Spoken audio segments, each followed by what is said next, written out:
Hi guys, I picked this up in Hobbycraft at £2–3.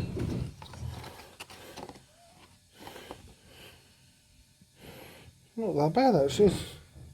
It's a bit spongy.